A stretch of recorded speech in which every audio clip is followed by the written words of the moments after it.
Lions Rock Productions. This is Jay This Moore. is Greg Proops. This is Jordan Harbinger. This is Dexter from The Offspring. This is Nathan This is East. Sebastian Younger. This is Rick Marotta. This is Stuart Copeland. This is Mick Gillette. This is Andy Summers. Hey, this is Skunk Baxter. This is Gabby Reese. This is Rob Bell. Hey, this is John Leon Guerrero. Hey, and this is Pete A. Turner. This is Brian Andrews, and we are watching the Break It Down Show with Pete Turner. And now, the Break It Down Show with John Leon Guerrero and Pete A. Turner. That's right. It's the Pete Turner Break It Down Show. It's a beautiful day here in California, man. I don't know how it is out there with you guys, but it is gorgeous today. Gorgeous spring day. It is chilly here. I'm in my jacket inside because it got cold. And actually, there was snow yesterday. So still trying to get out of winter. I can't even comprehend that. It's one of the benefits of living in California is we rarely have to even worry about the weather. But we're also really short on rain this year. So that's always a pain and a consideration. Yeah. Remind me, do you live in Southern or Northern California? No, I'm from Northern, but I live in Southern California. Okay. Yeah. Yeah, no, it's beautiful down there, San Diego and LA. I mean, you can grow all types of stuff just in your backyard, like avocados and limes and stuff just in your yard. It's crazy. When folks often say to me like, oh, well, I love 4 seasons. Like, we have way more than 4. Right now, it's the conclusion of citrus season. Yeah. Where all of the oranges and lemons and I don't know if you ever had a loquat, but loquats are wonderful and, or mandarin. What is that? I don't know. It's like an apricot, but it's shaped like a little pear, about the same size, has like 5 seeds or 3 seeds inside of it. And it's like an apricot, just a little bit milder of a taste, less sharp. Wonderful. Cool. Yeah, I'd love to try one. Yeah, they're really, really good. Dragon fruit also, you can grow a ton of dragon fruit out here. And when you grow them yourself, they're twice as good as what the dragon fruit are in the store. Yeah, is that the one that has all the bright colors and little seeds in it and stuff? Yeah. They could be purple, they could be white, that kind of thing. And when you get them at the store, they have to pick them so that they make it to the store. When you take them off your own dragon fruit plant, you get it at the peak of its sweetness, and it's like a kiwi, really, is what it is. That's cool. But it's neat. So you're right, it's neat down here. But we didn't come to talk about Southern California horticulture. No, can't talk about books. Let's talk about books then, man. So you guys, look, I always talk about this, and I think we need to because you guys are prolific. You take it seriously. You and Jeff are writing machines, and here's another book. It seems like every 3 months we're talking. Yeah, that's the schedule we're on right now. We're doing 4 a year right now, which sounds really insane. I never thought in a million years that I'd be able to partner with somebody and put out that much material. But what's cool is that, especially when you're doing series like we are, and you start to get to know the characters, and we've kind of optimized, I think, our co-authoring system, that we're able to put out material a lot faster than either one of us could have done individually. And it's not like I could put out 2 books a year by myself.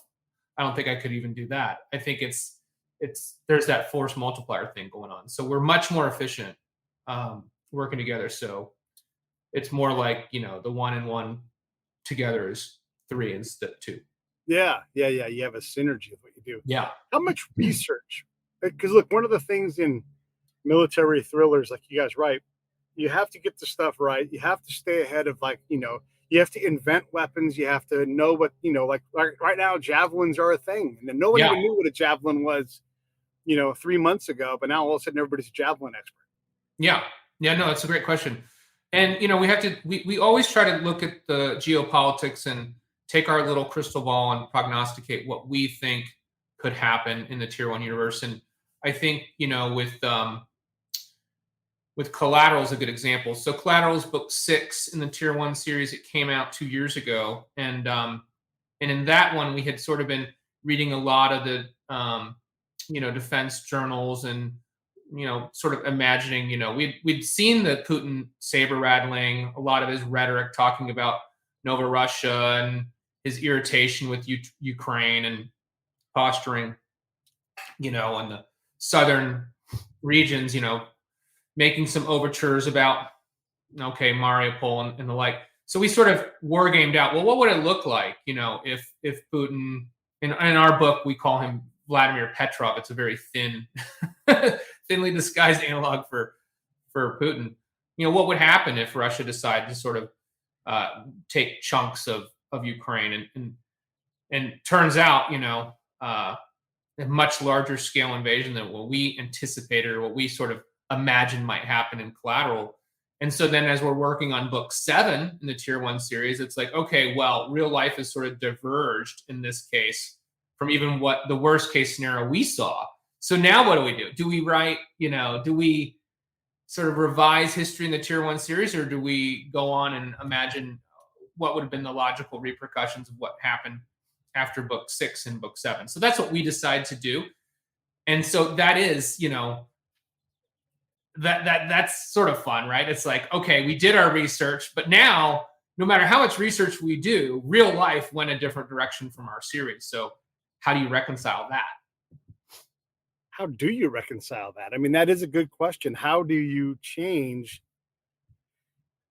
Do you need to, or do you just continue to diverge off into this newer way of telling the story? And then I guess the other question is I want to answer that and then blend into this. One of the questions I get a lot as we're covering the actual conflict is, what are we doing? And, are there people there trying to operate and undermine, right? And this kind of goes into what you guys sort of write about.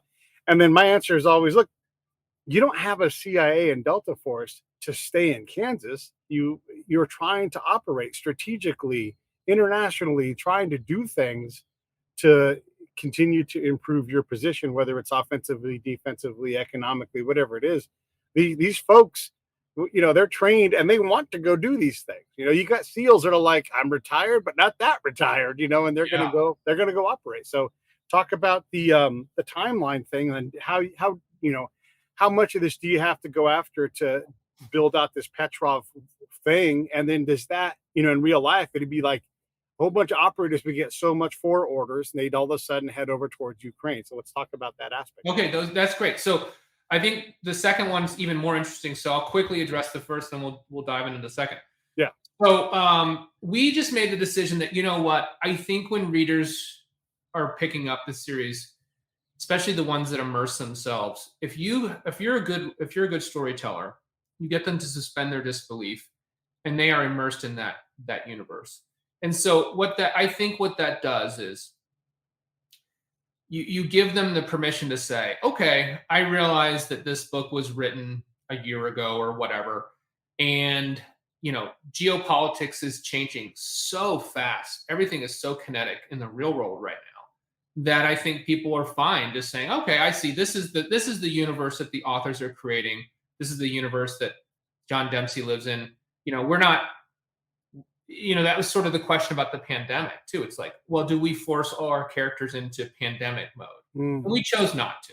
In that universe, they're not masking up. They're not freaking out about COVID and stuff. They're doing their jobs. And so I think from an escapism point of view, if you give your readers credit to say, hey, yeah, they can separate reality from what you're doing in your books, then you'll be fine. And so hopefully we will be fine. There'll be quite a divergence from real life in Tier 1 Book 7, but Tier 1 Book 7 is really, really fascinating, sort of the universe that we crafted there. So hopefully people like that. Yeah. And then the second point is, this is really, really interesting what's happening. I mean, if we take away the horrors of war and the war crimes and the death and destruction, I mean, that's a whole nother conversation. But what I mean by interesting is you're seeing more public engagement, I think, in this conflict than anything we've ever seen before. You've got people volunteering from all over the world, either to be there in person, but also, the cyber army that's working actively on the behalf of Ukraine against Russia. And you have people also funding, private citizens who are helping fund this war effort and helping fund the Ukrainian government. This is unprecedented, I think. We've been talking about the concept of the democratization of war. And, here's one aspect of it. You can go to Airbnb, book a room in Ukraine that you have no intention of ever staying in, and literally just wiring money to people in Ukraine, It's that's never happened. A billionaire can say, I says there is the internet. And because I have a robot in space that makes the internet happen. You have a Formula One driver fired from his team because his dad is whatever an oligarch is. We've decided we don't like oligarchs. We like other people, right? If Right. you made your money through Apple, A-okay. If you made your money through something else, you become an oligarch. So, and I'm not this. That's not a comment, but it is like we have all these things where all of a sudden we've made these assumptions and we're picking a side. We're picking Zelensky. It's like when we picked against the Serbs in the Yugoslavian. It's hard to even define because there were so many individual conflicts. But as Yugoslavia became all of these other Balkan countries, sorry, we picked not Serbia, and Right. so like and inserted ourselves as a united force, whether it's NATO, UN, whoever it is. Someone, probably us, is flying missions into Zagreb and absolutely leveling it. Hey, that's A-okay because we picked everybody but the Serbs. What are your thoughts on this democratization of war? And what does it inform you as a writer? Because it opens up any kind of world. Again, like the not so retired SEAL, a Ukrainian Foreign Legion, a corrupt NATO official who's looking to make $1 billion, whatever it is, all of these things, boy, it's a playground for you guys. It is. And I think it's, I mean, I think before with conflicts, and this is probably before the information age, right? And I think it's technology that's allowing us to do this. Before, you were sort of powerless. You had to kind of go along with whatever your government said, right?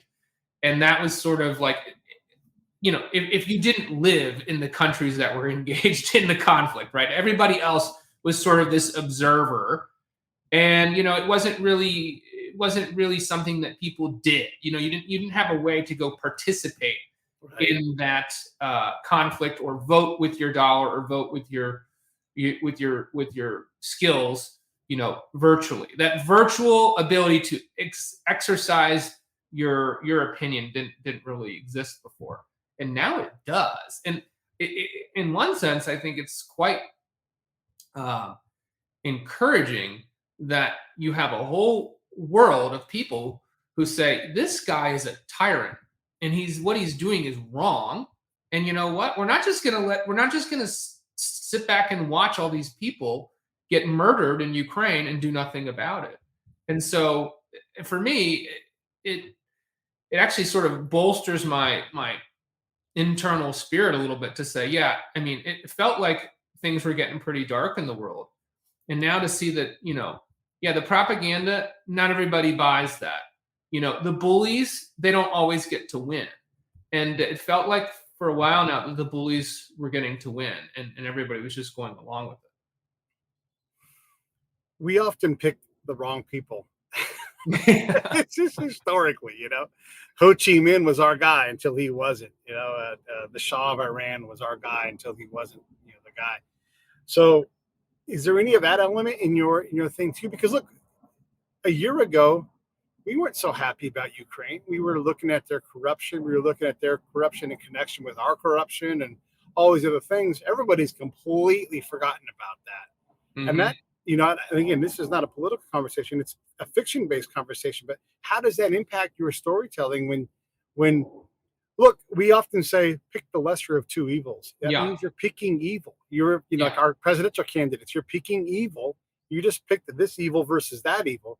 Yeah. Picking a side with Ukraine, there's not a guaranteed win there.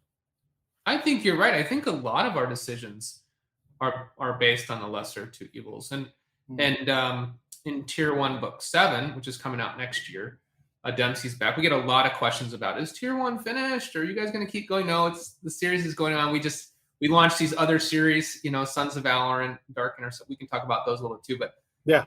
So we had to step back and really let it gel what we wanted to happen with Dempsey. So anyway, Dempsey is coming back, but what's happened, I don't want to give away any spoilers for that book, but it's exactly to what you're saying, which is, what happens when a head of state is clearly unfit for command? And maybe even more than that, what happens when a head of state of one of the world's superpowers is an existential threat to the rest of the planet.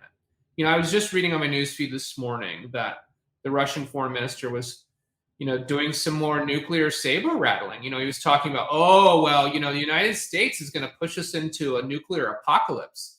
And it's like, but you're the one threatening nuclear weapons. This is like the third or fourth time they've done this in the last couple of weeks. And this one is, I would say, the most overt.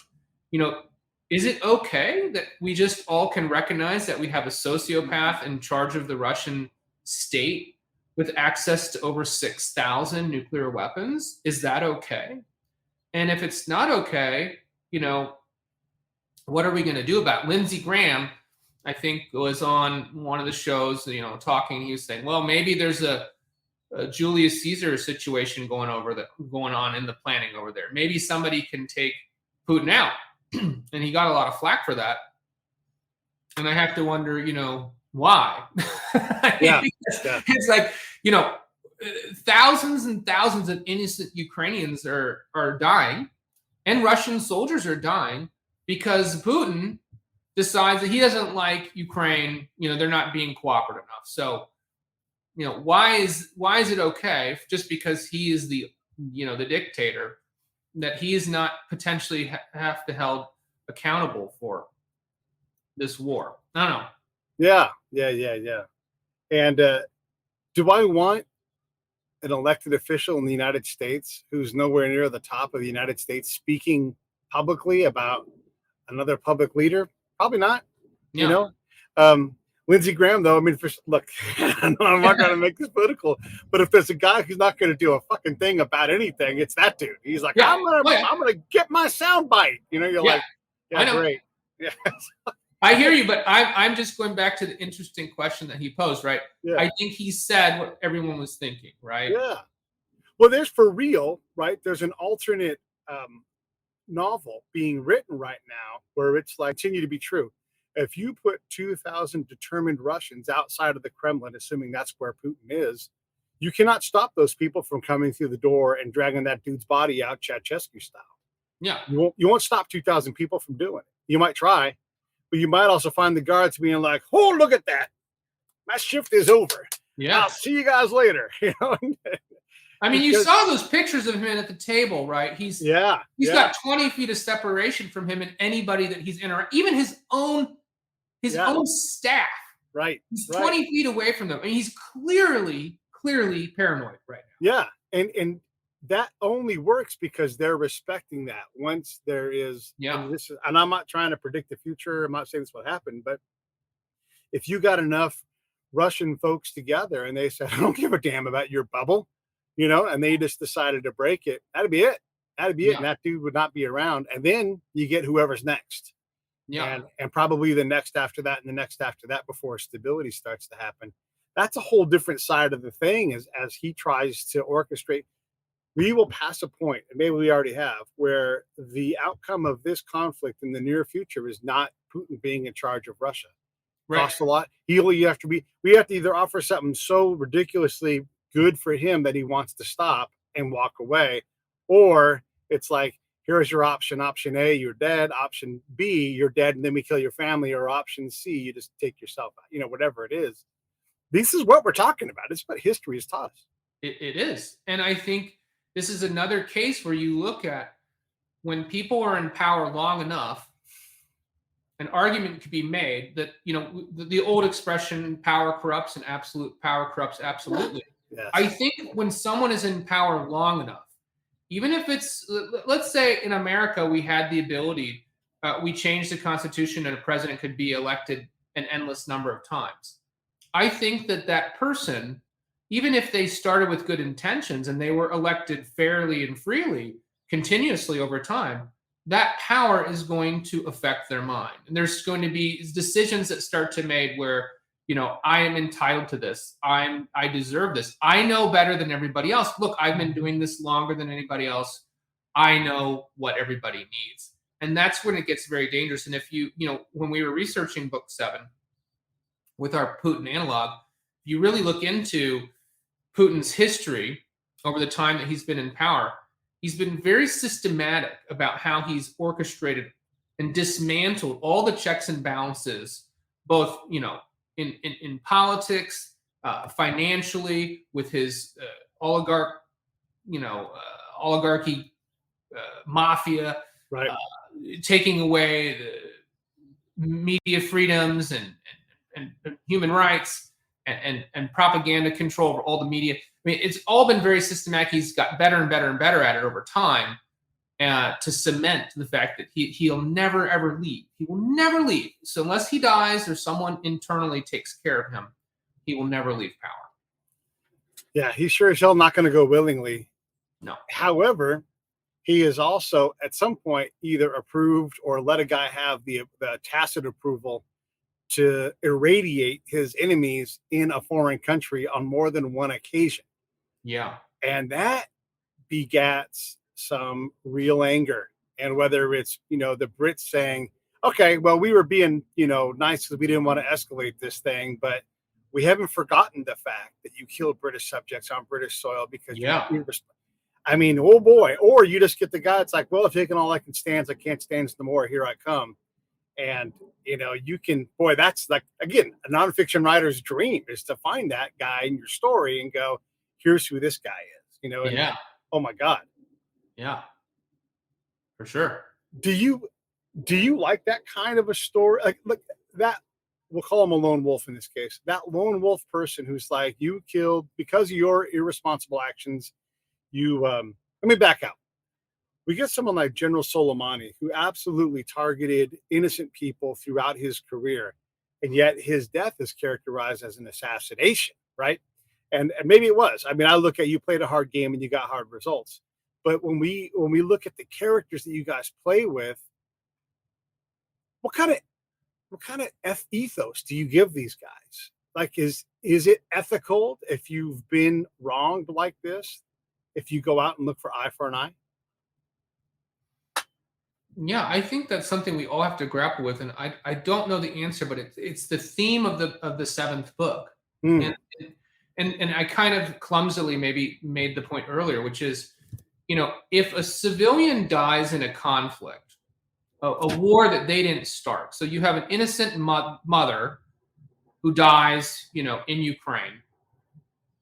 Why is her life any less valuable than, the general or the dictator who ordered the attack, who started the conflict, so it's like, is there, like Soleimani, you said, like, okay, well, his death somehow is assassination, is that his death is somehow more wrong than the innocent people that he killed?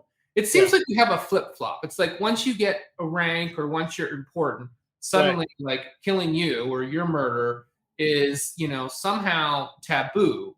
Right. When an innocent person who's not engaging in any foul play, if they die, it's just like, well, they're just a casualty. Yeah. So somehow I think like we've gotten in this weird place where like, important people matter no matter how they got their power. Their life somehow matters more than a regular person. I mean, Soleimani, his proxies blew up a wedding. Yeah. So there you go. I mean, I F that guy. It's not an assassination. That's retribution, Right. Yeah, you're right. We definitely seem to value these folks more. I think they have those geopolitical, unfortunately, I think they've built up all these financial barriers, these moats around them, right? So you have a lot of business. And that's probably where this sort of comes from, which is, there's a lot of money in these circles flowing through Europe, in the banks, Russia, all the fuel, natural gas, heating. There's all these other financial, what should we call them, Pete? Like financial incentives, sort of not to touch this person, right? Right. Is this something that you guys could examine, like something like taking this conflict and write a multi-book series, but from different points of view? Like here is the Putin novel, here is the Joe Biden novel, here is the head of NATO novel, and like all these different threads, and then sew in these secondary characters. Is that something you'd ever want to try to do? Is to try to like fictionalize this fight into something that would have like this opus level work? That could be really fun.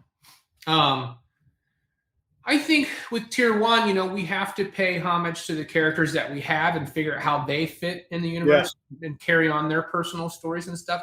But we've done that a little bit, right? Because like with Arkady Zukov, and he's been in the tier 1 book since American Operator.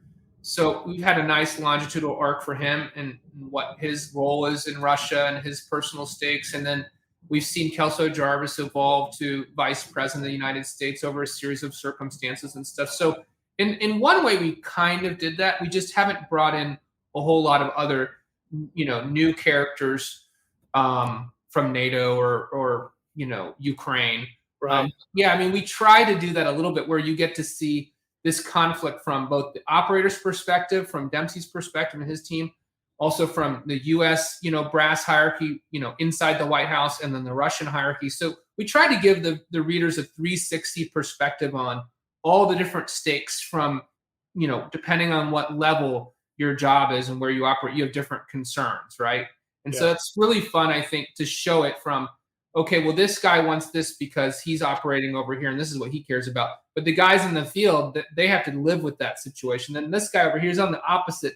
But maybe, they could work together, or maybe they could have a common goal for a little while until, the enemy of my enemy is my friend sort of situation.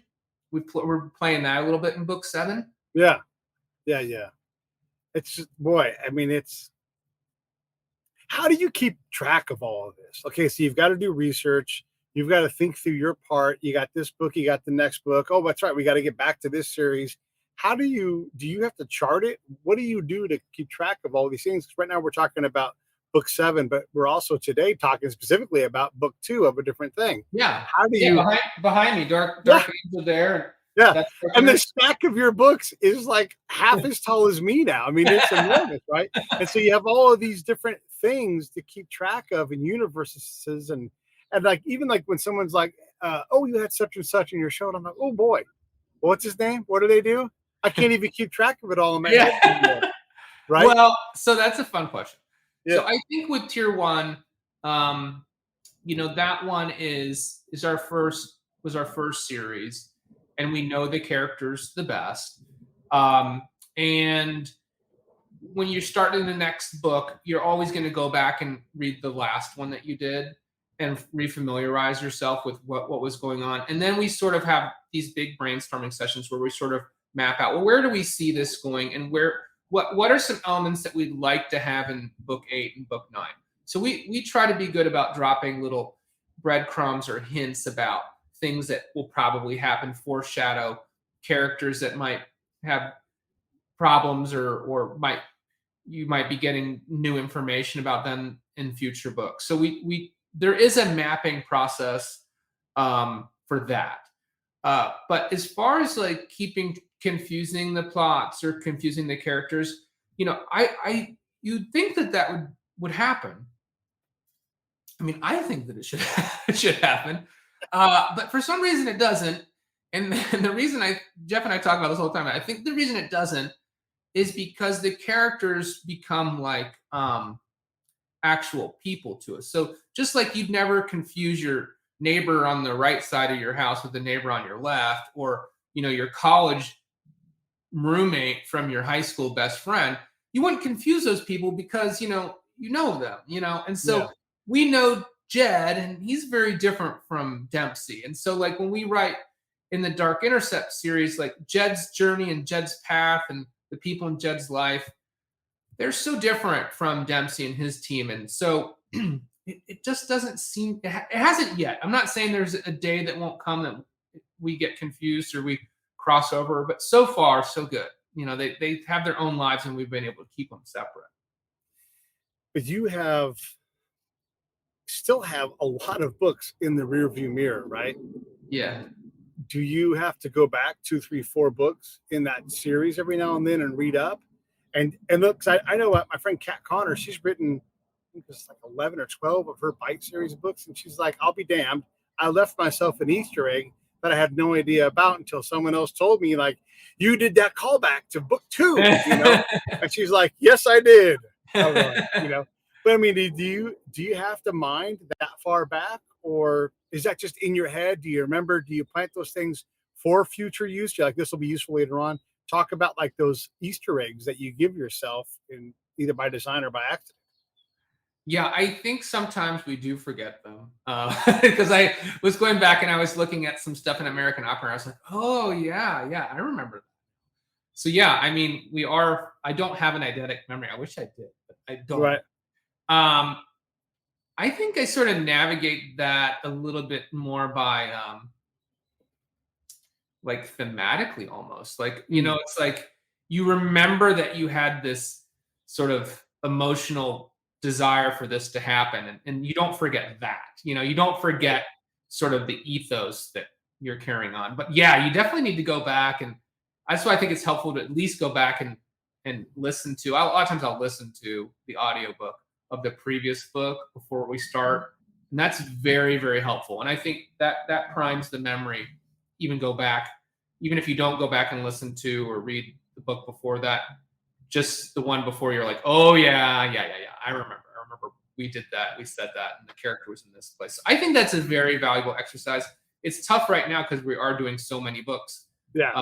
Just getting the time to actually go back and read the other one before we start the next one can be. And I want to stick on this a little bit. So when you listen to the book, are you capable of, one, becoming an audience member and enjoying the book?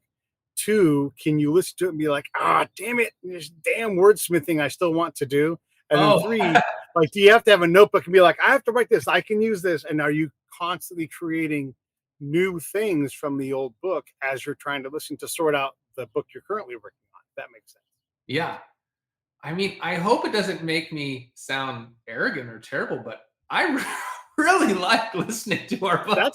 There's shows I listen to and I'm like, this is good, you know? I mean, yeah. I mean, Ray Porter is narrating the Tier 1 series in Sons of Valor. And for me, I feel like I get to enjoy it as a listener. You know, he transports me into the book. And there's sometimes I'll be listening to, I'll be like, did we really write that sequence? Like that was really good, you know? And so that's sort of fun. And then McLeod Andrews narrates the other series, and he did a really good job. And I think, and now that we're talking about, maybe it's the fact that I'm listening to somebody else's voice and they're putting their own spin on it, allows me to separate myself from it. Yeah, I think that's it. Because if I was just reading the book, I'd probably be more tempted to do what you're saying, which is, I'd put my editor hat on. Right. And be judgmental. Yeah. As opposed to enjoying it as a work of art from a performance from somebody else. Well, or just be distracted by all the inspiration you've given yourself, because nobody's more inspired by your work than you are, because you're literally creating more work off of that work. You know, I mean, it's one thing to be like, I'm inspired, and then they go back and have a potluck dinner and forget about it. But you're like, I'm inspired, and then you start typing, you know, like you actually, you know. Yeah, so that's right. If I didn't care about it more than everyone else, then I'm not going to make a good product. Yeah, you're not going to. Yeah. You're not going to write. Sometimes I'll be writing a chapter and I'll be like, you know what? This isn't working for me, or I'm not really enjoying this. So I don't know if I like this chapter. And when that thought seeps into my head, that's a red flag. That's if I don't like it, nobody else is going to like it. So I need to like it most. So that sometimes I'll be like, okay, well, why don't I like it? Yeah. I have to question myself. Why don't I like this? You know? And usually I'll figure out why, or I'll start over, you know, so start again. You guys are so prolific, 4 novels a year. I think we've talked about this. You guys are like, that's pretty much the limit of what we can do, right? Yeah. But you also run your own little small business. And so you need to figure out ways to expand and stay healthy and everything else. How much business talk do you guys put together on what you actually want to put? Because now you have to pick what you want to do and say no to things that you can't do. So how do you guys deal with the business aspect and keeping your business thriving and healthy and growing?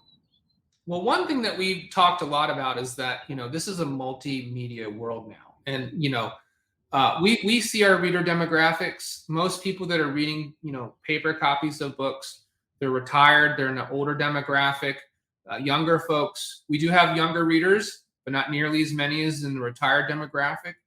And that's because younger folks are playing video games or they're watching streaming series and movies and stuff. So we definitely want to get our Anders and Wilson storytelling brand into other forms of media. We feel like we're not just novelists. We feel like we're storytellers. So that's been a priority. That's something we sort of started last year, really focusing on. We sold a short story to a major studio that's going to be developed into a feature film. And that announcement should be coming out in the next month or so. So we're really excited about that. As you know, Dark Intersect was optioned for television. We've been having conversations with the producer on that. That's getting traction. That would be for television, a streaming series for television. We have another property that we're looking to develop for television. And of course, there's Tier 1, which we're also trying to shop for television. So we're working on that. And we see that could be another opportunity for us to, grow our brand and get our stories into other people that have never heard of us before. Right. Folks that don't read books but love your genre, they just love it in, limited series or whatever kind of format. And hey, there's not a lack of companies wanting to be, content producers on that scale. I mean, there's so many, I can't name them all. Right. There's a lot of streaming services now, and so now it's about, okay, how do you get into that mark? But that's a whole different. That's like starting over from publishing from the very beginning, right? Because there you have showrunners and you have screenwriters, and it's a lot more complicated. I mean, getting a book sold and published is hard enough. This is, I think, next level. Yeah. So we're learning. Yeah, you're learning. At some point, if you've done well, you're so busy running your empire, you don't have time to write anymore. I mean, that really. I hope that doesn't happen. Right. But I mean, that is like, you look at all these different entrepreneurs who do great, and they start with whether it's a cooking show. Yeah. And now they have like this mercantile place where you can buy their plateware and their, all of these things, and that gets turned into a chain. And then you're responsible. This is your business. You've got to this is my mark. This is what's important. Now you got to go speak about it so you can. And the next thing you know, you really are too busy to write. Yeah. Is that where you guys want to end up? I mean, we don't want to end up there, but I don't know. There could be a future where maybe we say, okay, we've got film and television going now in addition to novels, so maybe we have to pare back on one series, or maybe we'd have to bring in another young writer to say, okay, well, maybe we'll hand the reins over to another writer. Right. But we would never have anything ghost written. So if we ever did that, we would let our fans know, okay, we're handing the reins to, person XYZ, and now you're going to see a different voice, but we trust them, right? We trust them to continue on the legacy. Yeah. I don't know if that would happen, but I mean, I guess it's a possibility. But I mean, you guys sort of do that already yourselves. Jerome Preisler writes under the Tom Clancy and then somebody else banner, it's like a right. We did the Webb Griffin book. Right. Yeah. Webb Griffin. Yeah. Right. So we did the Webb Griffin book, and that was a great experience because, our marching orders were, hey, don't try to replace Webb Griffin. Don't try to write like Webb Griffin. It's you tell the best story that you can using the characters. Pay homage to the series, pay homage to the author, but don't try to reproduce him. And so, some of the fans, that they read the story and they're like, well, this isn't the same. It feels different. So I don't like that. And that's a small, 5 to 10%, we'll see the reviews like that. But most of the reviews, like 75% of them are, hey, this is different, but it's really good. I loved Griffin. I'm sorry that he passed away. I was so sad when the series ended. Now this book came out. It feels different, but I loved it. I'm so glad that these guys are carrying it on. So that was fun. The fact that we get to do that, we get to have people write in Louis L'Amour's voice, also fan fiction. And I don't know if you guys have got any fan fiction stuff coming at you, but it's got to be, if it's not, it's got to be available. There's folks that love your stuff. Thousands and thousands and thousands of people love you guys' writing. Are you guys starting to look at any aspect with that and fostering that, and maybe even finding someone down there that you want to bring up to write their own series? That's a great idea. We haven't had anyone reach out to us about fan fiction, but maybe because of this show, there'll be some fan fiction entries and stuff, and that would be fun to engage with folks about that. I mean, I think that would be like the highest form of flattery is when you have people start creating fan art or fan fiction works around your characters, because that tells you that your characters sort of transcend just the page. They make a difference in people's hearts and people's lives. You know, I saw a review the other day on Tier 1, and this person said, well, you know, I just want to recommend this to people. I've read all 6 books 3 times, and I'm starting my 4th read through. And I thought, wow, like 4 times, like this person. He said, I think I'm going to make it an annual thing for myself. Wow. Like that is a huge compliment. Those characters really mean something to him, you know? Yeah. Does that change what you do at all? Where you're like, I've got a responsibility. You know, Dave in Flint, Michigan, he's reading this thing every year. I better figure out how to up my game. Yeah, I think it gives you a responsibility that you don't want to. We never want to phone in a book. And if we feel like we're phoning in a book, then there's something wrong. Because it's the characters that matter. The action is great and it's fun and the geopolitics is interesting, but it's the characters' lives that matter. And as you're going along with them in a series, the struggles and the things that are happening to them should be representative of the types of struggles that people face in real life. And so that, for me, that's what's interesting is, you know, I have my life and I made certain choices, and I can't undo those choices. And there's certain things that I'll probably never get to do in my life. But what's cool about being a fiction writer and a storyteller is you get to imagine what other people's lives are like. You get to actually walk in an imaginary person's shoes, but you get to put your own heart, your own mind through the ringer of a situation where, you know, whether it's loss or it's failure or it's regret, you get to play around with these gut-wrenching decisions that these characters have to make. And for me, like, I care about them. I get choked up sometimes, you know, when I'm going back and reading or what we wrote or writing the character having to face particular tough decision or in combat or personally. And so that, I think, is our obligation, is to make sure that the characters never become boring. They never lose their heart, their true character's heart, like what it is that defines them. And as they struggle to find meaning and purpose in their service and in their personal lives, I think that whatever they choose, whatever they learn, should at least resonate true to what people are facing in their ordinary lives.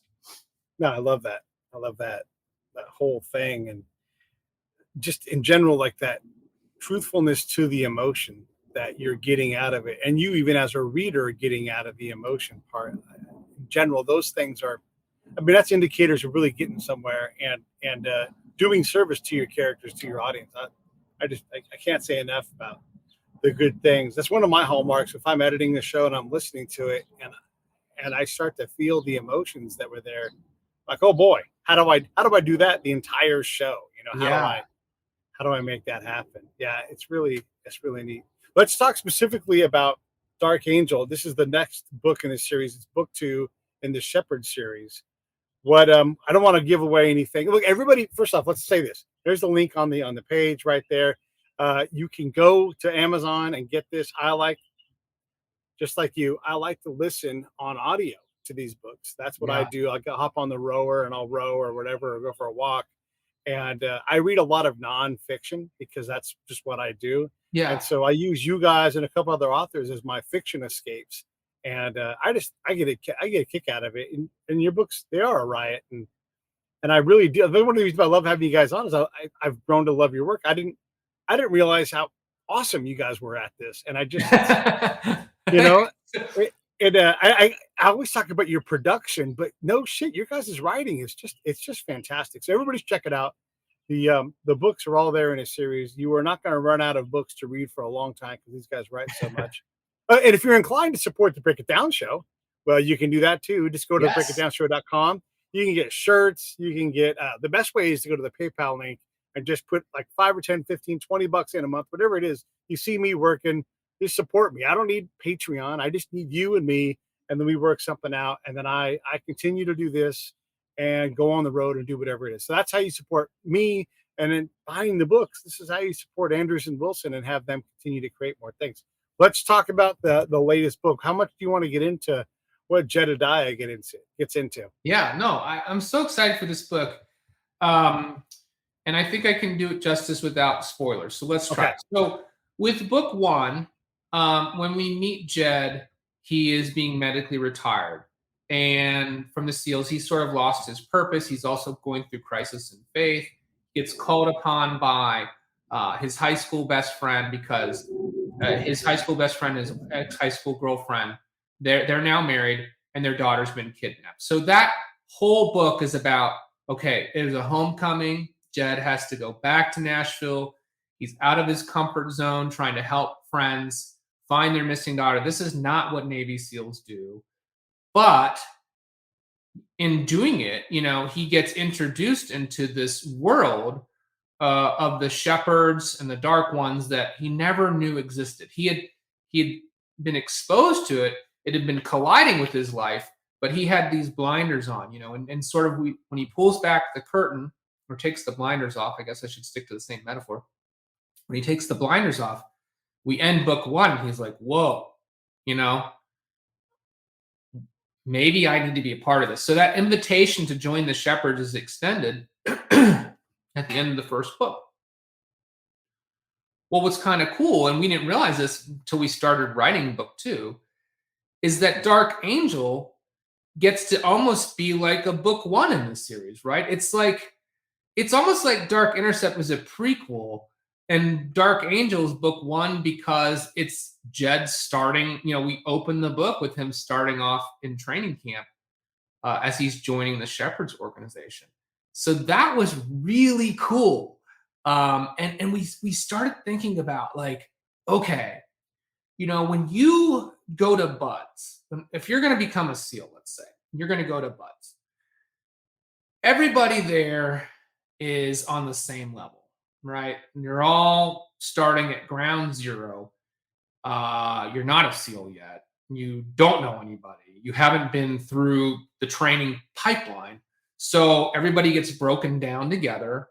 There's shared suffering. You have to go through the challenges of Buds. There's attrition. And then at the other end, 20% arrive, 15% arrive at the end, make it through the program. And now this group is bonded.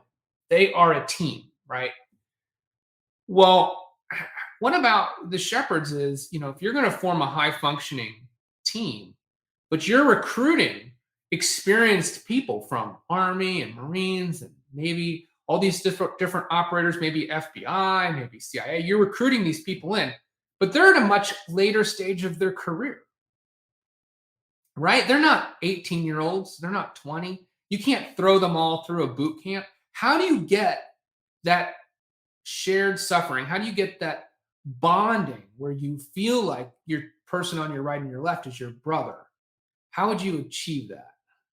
That was the question we wrestled with at the beginning of the book. Do you see where I'm going with this? Oh, the mic. Where was that question born, though? Like, or when, I guess, when was that question born? Is that 2 books ago? Is it 1 book ago where you realize the prequel connection and then the thought about the career entry point for people to get into that? When is that, like in one of your guys' like production meetings when you're trying to figure out what you're doing? Talk about the origin of that idea. Well, it happened early because when we were starting writing the book, we were like, well, if he shows up, day one on the Shepherds, and he's just going to go through some indoctrination training. Like, let's say that you served. Let's say that you go from you worked at one company for a long time, and then you're in the private sector. You worked in tech, you're at one company, and then you get hired for a new company. You're going to go in there and you're going to have some quick indoctrination, and then they're going to throw you into your job, and it's going to be incumbent upon you to like sort of meet everybody and figure out your place and you know, what is the internal politics of this place? Who do I get along with? Who do I trust? You know, how does everybody work? That's really just left to you. Like, that's tough, right? Yeah. But if you did that to somebody who's an operator, that's dangerous, right? That you can't do that, because this tight functioning team has to go out there and they have to trust each other. And that's, I think, what makes special operations so unique, is that, you know, these teammates, they have this bond because they've all gone through something together. They earned it together. You trust somebody because you know he had to go through the same thing as you. So even if he wasn't in your buds class, you know you can trust him because he has gone through the same thing. Where if it wasn't like that, and you brought in all these people, the question was, why would they let Jed, why would anybody trust Jed if they hadn't ever worked with him before? And so the way we decided to answer that is, unconventionally, is we put them through boot camp. Yeah. And it's a shepherd's boot camp. But it doesn't matter how old you are. It doesn't matter how experienced you are. You're going to go through it with your squad. And the veterans in the Shepherd's organization, this is what we think is really cool. The veterans volunteer to go through boot camp periodically on their own. Mm-hmm. Because they want to have that bonding. They want to have that shared suffering with the new people. This is sort of adjacent, but I think it illustrates the point that you're making in terms of coming from another angle. When I show up at a unit, I'm really fucking good at war, right? And I do a very specific thing, but I do it as there's nobody in the brigade that's going to do it better than me. Probably nobody in theater. But no one knows who I am. Right. And there's no trident I can wear. There's no hat I can wear that says that, hey, this dude just walked in, pay attention, he can help. I prove it through my actions, but it takes me weeks, months to get to the point where the command's like, hey, this guy, whatever he wants to do, let him do it, right? Right. And so I don't have a badge for that. It happens over and over again. I can tell them this is going to happen. I can predict the damn future. You are going to say these words to me. And they look at me and they're like, whatever, man, go ahead and go fulfill. But if I had a badge that I could just put on, they're like, holy shit, that's a bad motherfucker right there. He's been through it. Boy, you could really, really do something.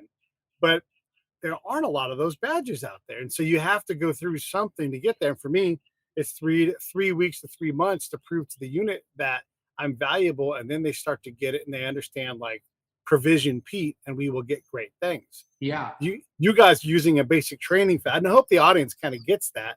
But it is very hard to come into an organization, even if you're from the same organization, and get them to trust you. Like whenever I support SEALs or SF folks, if we do like a murder board on source operations, after I talk about my ability to do source operations, there's just no questions.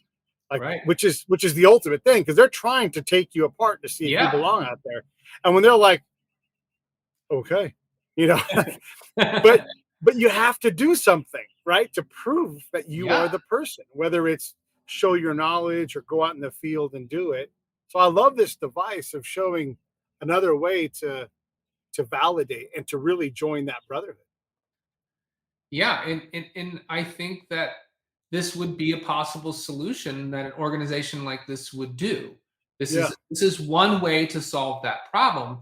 And in our fictional world, it works. You know, it forces this small, high-functioning team. This is why companies have corporate retreats, where you go to, they take everybody out of their job for a week, and you go to some facility, and they put you out of your comfort zone. They make you do trust exercises and team building exercises and stuff. And everybody rolls their eyes when they're told that they have to go do it. But when they walk out of it, they have a different respect for the other people, a new relationship. And it's not a bunch of baloney. You know, it's really not. It works. And the reason that these retreats continue, the smart companies continue to do them, is because it creates a better cohesive, high functioning unit in their corporation. And so I think that this is sort of a covert ops version of that corporate retreat in the setting of the Shepherd's organization. Yeah, and people do roll their eyes, but if you've been exhausted because you've been up for 36 hours trying to walk from here to there, move a bunch of gear and everything else, and like, now we're going to do trust falls. You're like, yeah, let's just do it. Hurry up. Like with the trust part, we're past all that, right? Like it's just a different thing because you know that the person to your right and to your left is willing to push past normal discomfort to get the job done, whether it's 36-hour days in the special ops community are normal. There's all kinds of time where you're like, I don't know when we're going to sleep again, but we're going to get this job done, Right. And the respect to come in and say, Pete needs rest right now. I've got it. I'm hallucinating. I'm going to take this pause. I'll be right back. And you'll remember that for the rest of your life. I mean, I can think back to my military career, the times where I needed a hand. Yeah. And people who reached down and helped me, and then the guys who didn't. Right. You remember both. Yeah. And I think that, going on that journey sort of through the part, which is part one of Dark Angel, we take you through that whole training and preparatory evolution for Jed. And he has his ups and downs in there, and he learns more about himself, but he also learns a lot about his teammates there. Yeah. And so when you come out of part one, you're like, well, I feel like I can trust that person, but maybe not that person. And that guy's a good dude, but that guy sort of let Jed down in this situation a little bit. So I wonder what's going to happen with him. So we tried to create that environment in fiction, we tried to make it seem very real, so that when Jed is through training, you looking through Jed's eyes are like, okay, I know who this team is. I got a feel for what these different players are, and whether they're going to step up and have Jed's back or not. Like as we get into the meat of the story, the dangerous part of the story. Yeah, man, I love it. What else do you want to get into? We're almost out of time, but it's always great to talk to you and Jeff when he bothers to show up. Whatever. What else do you want to get into? What else do you want to cover? Well, I mean, I'll just quickly go through sort of some of the stuff we've got cooking. So, like you mentioned, Dark Angels, our next book comes out April 5th. It's going to be in multiple formats. So we've got the hardcover and the softcover coming out at the same time, plus the audiobook and the ebook. And then not long after that, we've got Sons of Valor 2, which we really didn't talk much about that in this in today's program. But as you know, some of your listeners might know, Sons of Valor is a spin-off series from Tier 1. So we took a character who a lot of people would write us about, Lieutenant Commander Chunk Redmond. He's a SEAL, and he sort of would help out. He'd pop in and out of Tier 1 and help Dempsey out of some scraps and stuff like that. And we got a lot of interest about him, so we started a new series. So Sons of Valor 1 came out last June, and we were just overwhelmed with the response. People really loved it. And Sons of Valor 2 comes out this June 7th. And then the third book. You guys are damn machines. Yeah. And then the third book for this series, the Dark Intercept series, Shepherd series, it comes out in October. That's Dark Fall. So you'll be able to binge all three books. They've all come out within a year of each other. That'll be quite bingeable by the fall. So yeah, that's kind of what's coming up down the road from Andrews and Wilson. I love it. You guys are awesome, man. I can't get enough. I love that you guys are starting to branch into streaming and being option for those things. I mean, what a fantastic thing that you guys have built. It's I get offered to read a lot of early books, and I do my best to read them. And there's no knock on anybody being early, because everybody's early at one point. But it's also neat to see dudes just continuing. Like, your guys' career is so full of energy. I love it. Thank you. Yeah. All right, stand by 1 second. Let me shut this thing down. All right.